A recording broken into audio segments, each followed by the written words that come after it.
amazing viewers and subscribers, and welcome to a fun, exciting Doctor Who kind of a topic video to celebrate 21 years of modern Doctor Who. So last year it was the 20th anniversary since Doctor Who returned to our screens, and of course it was 20 years since Series 1.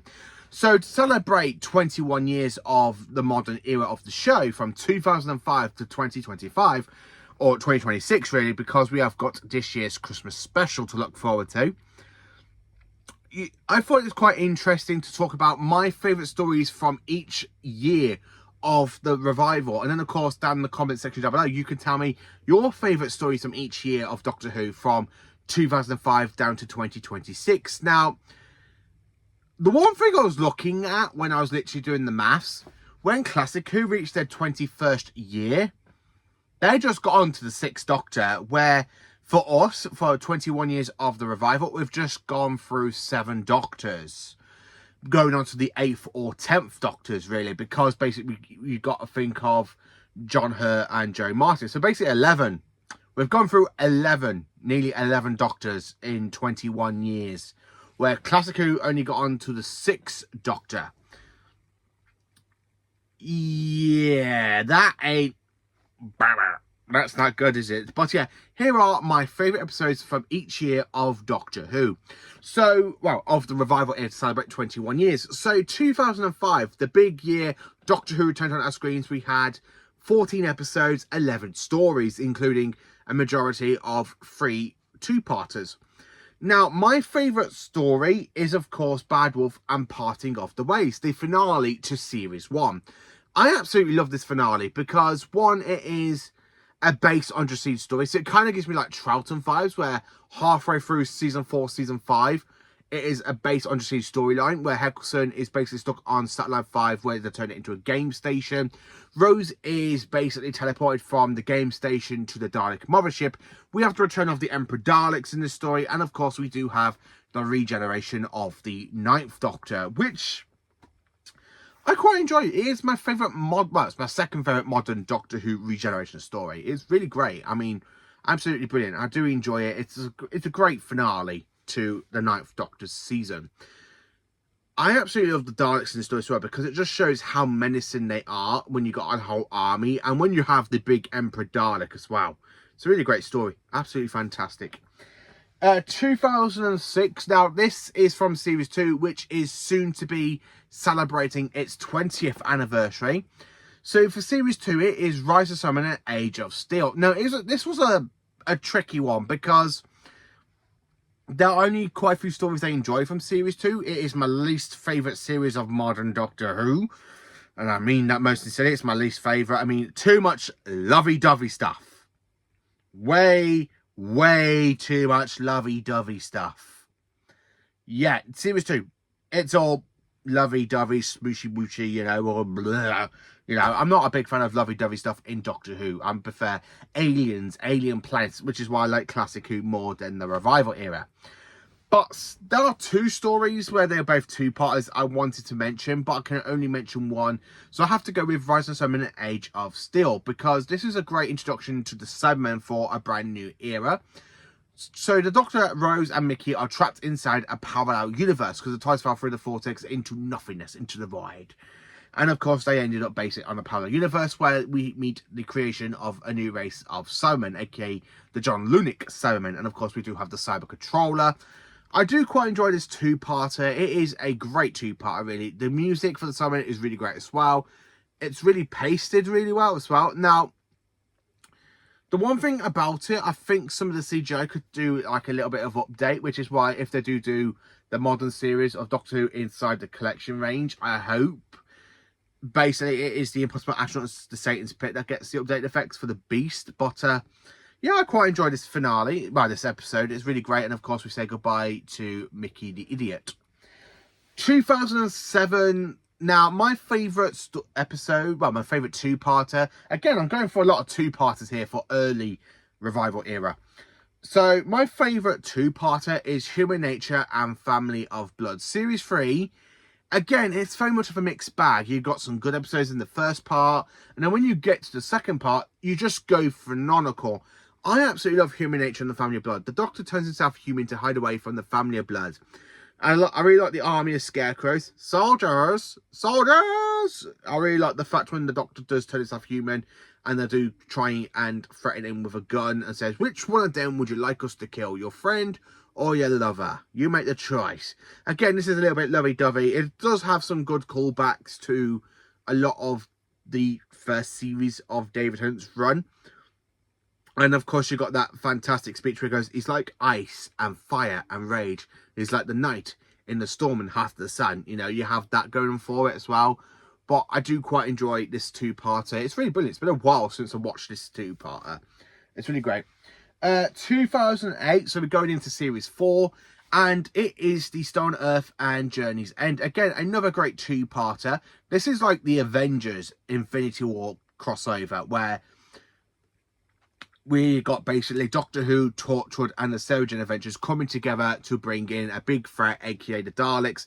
Davros returns after 20 years in the role. Different actor though, Julian Bleach, but it's quite nice to see the return of Davros. Supreme Dalek, is the news Earth has been subjugated? I mean, it's the news of him. We are beyond the Doctor's reach. You know, I just absolutely love this two-parter. I was actually cheering when the 10th Doctor got shot by a Dalek. I remember cheering back when I was a kid. I was like, yes! And then, of course, you have that big regeneration moment, and it says to be continued. And, of course, it's just the 10th Doctor putting his regeneration energy into his handy spare hand that he lost in the fight with the cigarettes. And, of course, we do have the human version. But, damn, this would have been a good regeneration story, and have a new Doctor to fight off the Daleks. That would have been a perfect time for David Tennant to leave, but we don't have, what, 6 episodes? Oh, God. Yeah. But, yeah, I do quite enjoy this finale. It's really brilliant. I love the fact when you got all the companions together, flying the TARDIS, like with Sarah Jane. Because with Sarah Jane, it kind of breaches the gap between classic and modern, because she is the return of a classic companion, which I do enjoy, which is absolutely brilliant. So, 2009... it has to go to the Waters of Mars. This is my favourite Series 4 specials episodes, where you kind of have a whole year of like specials. Waters of Mars, it's, again, it's like a base undersea story. It's got some creepy elements for it.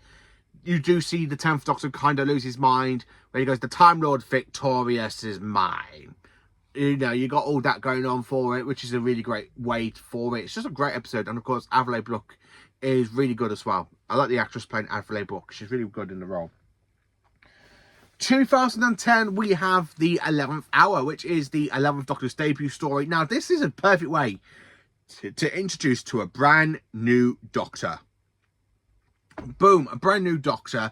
Really great. Matt Smith is just perfect on the way go. He, again, kind of gives me like Troughton vibes in a way, but it has some nice moments in it. Again, I don't really care for the whole stuff with little Amelia in the garden and all that, but when you get into halfway through the episode with the whole species, Prisoner Zero, the Atraxi, when the Doctor basically says, okay, just one more, is this planet protected? You're not the first one to come out, oh, there have been so many, but one thing you got to ask is, what happened to them? I love when you have that clip of all Doctors, basically from the 1st to the 10th Doctor, really, because this is way before John Hurt and Peter Capaldi. But yeah, I just absolutely love that moment when he goes, hello, I'm the Doctor. Basically, run. You know, I just absolutely love that scene. It's just really great. And then, of course, the whole bit with the TARDIS where you get the whole new TARDIS in tenure. Not a big fan of it, but I prefer his second TARDIS console. But yeah, it's pretty okay, I have to admit. 2011, it is When a Good Man Goes to War. I love When a Good Man Goes to War. It is fantastic of a story. It really is absolutely brilliant, because it shows how dark the Doctor will go just to try and make a point and try and rescue his friend. Because the Doctor go and creates an army of different alien species. Juju, Silurians, you know, the return of Danny Boy since basically Victory of the Daleks. And then, of course, you got the Headless Monks makes their debut, and it's just a really great episode. I do love it. I mean, when you have that dark moment where the Doctor goes, today is not a good day to find out why I have so many. The way he goes proper dark. Matt Smith does. I really enjoy it. 2012, going into Series 7, Part 1. It has to be Asylum of the Daleks, because this is the first time classic Daleks return to the new era. And if you're going to throw classic Daleks at me, I'm going to love it. I'm sorry, but I'm genuinely going to love it. I really love the fact we have the return of the special weapons Dalek. We've got the return of so many other Daleks. We have the return of basically these early 70s Daleks, the return of the Destiny Daleks. You know, you've got Daleks from the 60s.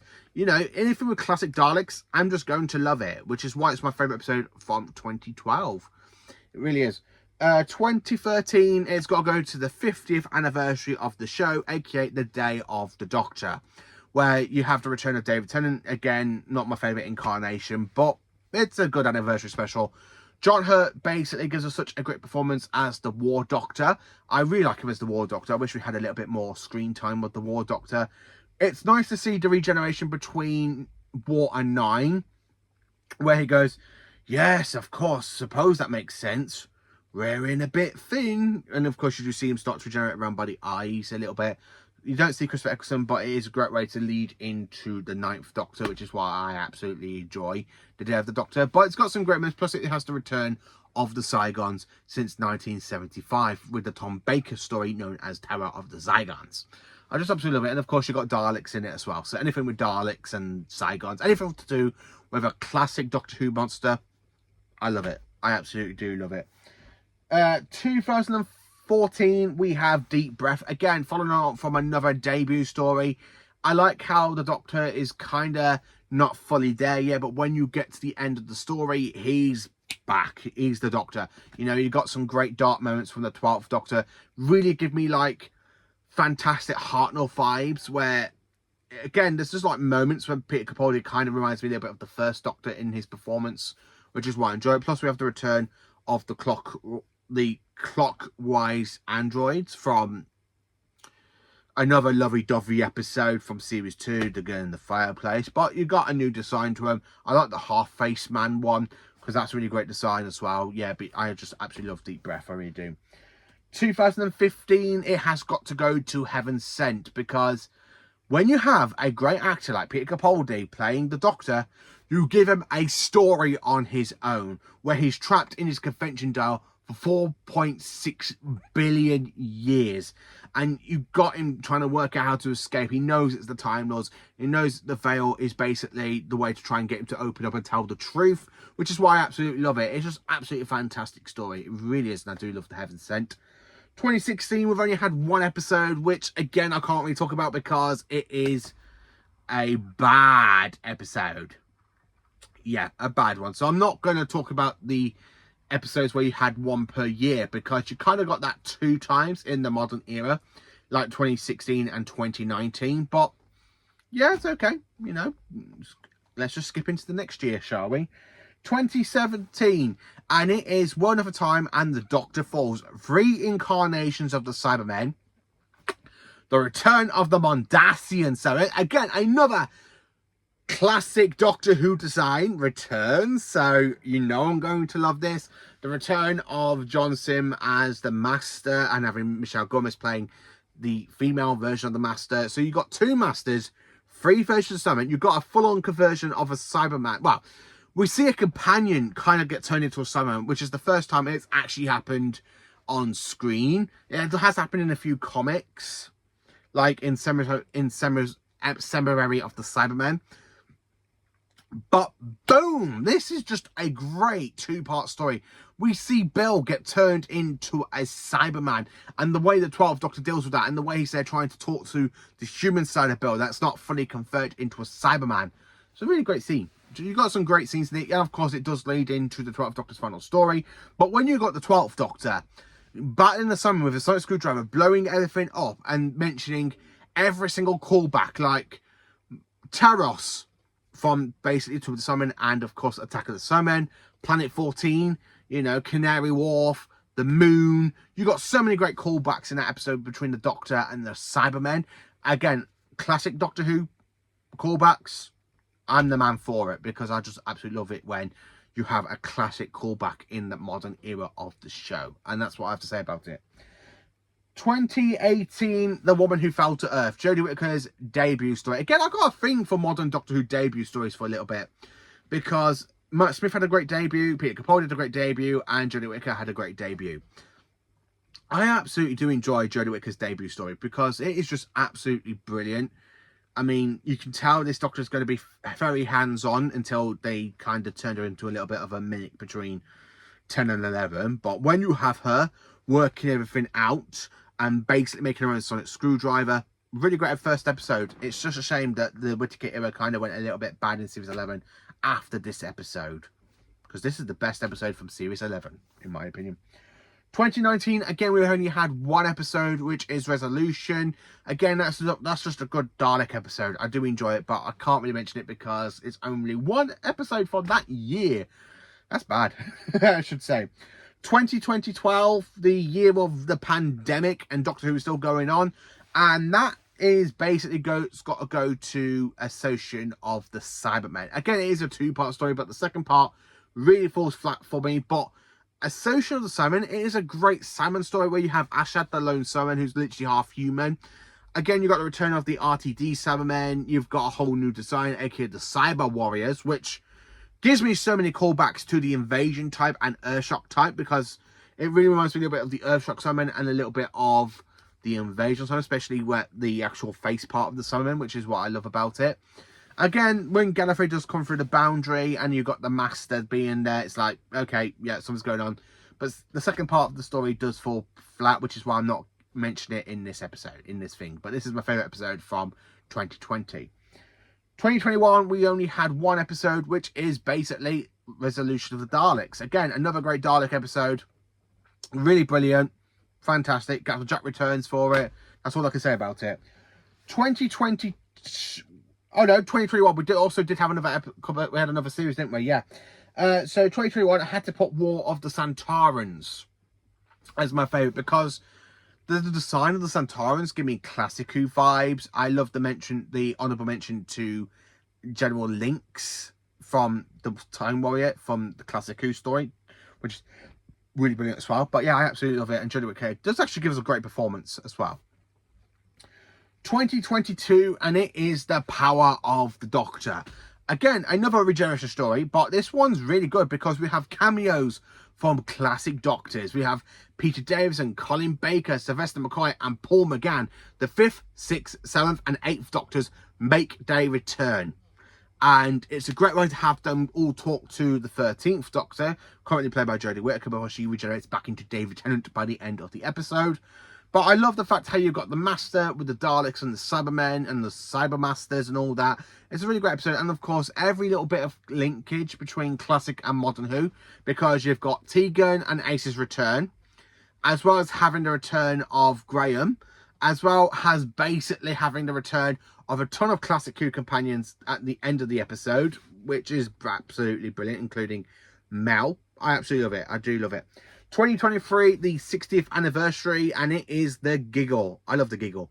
I mean, Neil Patrick Harris is brilliant as the Toy Maker. Again, another classic Doctor Who villain who makes a return. I mean, can you not tell? I just love the way how classic Doctor Who monsters do return a lot. And it's basically, yeah, I actually do enjoy the Giggle. It's such a great story. And I love I'm not too fond of the whole bi-generation thing, but when you have Mel working with Unit, again, just brilliant. Absolutely brilliant. I'd love it when you have a classic companion. So it kind of has like a connection to two classics, because you've got the 60s connection and the 80s connection with Bonnie Langford. Again, I just really do enjoy it. 2024, it has got to go to The Devil's Cord. Again, Jinx Monsoon is really good as Maestro. I really like the episode.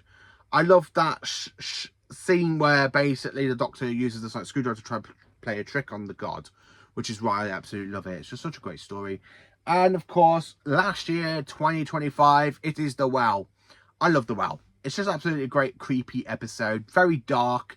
Really great moments in it. Very, like, there's some scenes in there that literally just pop out on screen to you. It's a really great story. And it literally leaves on, does the actual creature from Midnight survive by the end of it? We just don't know, but I do enjoy it. So that is my literally favourite episodes over the last 21 years of Doctor Who, from 2025 to from 2005 to 2025. What are your favourite episodes? Please do like, subscribe and share, and join for some Doctor Who content, and stay absolutely magnificent.